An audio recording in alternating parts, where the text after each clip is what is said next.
ujue, ninakwambia usiulize, ni kwa njia gani utaokolewa.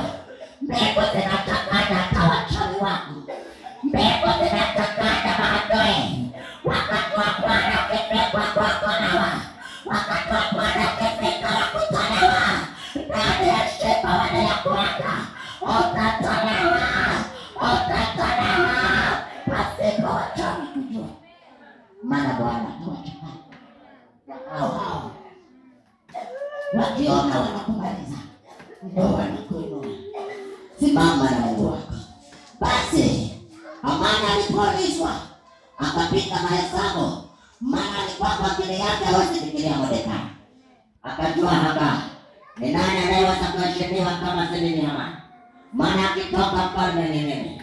Akasema, nisikilize mfalme, mtu ambaye mfalme anataka mheshimu, basi ni yule anatakiwa kufanyiwa kitu kizuri ili watu wajue kweli ameheshimika na mfalme. Akasema, niambie Hamani, haya afanyiwe nini haya? Akasema, basi atapandishwa ngazi ya kifalme.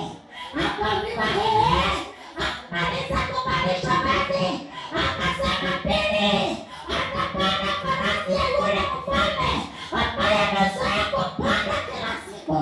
Akaambiwa tatu, akaambiwa pandishwa na pete, alafu apelekwe juu ya farasi na zungushwe kijiji chote, akiimbiwa nyimbo ya kwamba hivi ndivyo anavyopasa kufanyiwa mtu yule ambaye mfalme ametaka kumheshimu. Mordekai akiwa Hamani akiwa anaongea kwa niaba yake, maana amejua leo nitapokonya hata jaji mfalme, nitavaa kofia ya mfalme, nitavaa pete ya mfalme, nitatembea na farasi ya mfalme. Nataka nikwambie, alikuwa anaongea kwa niaba yake Hamani, lakini hakujua.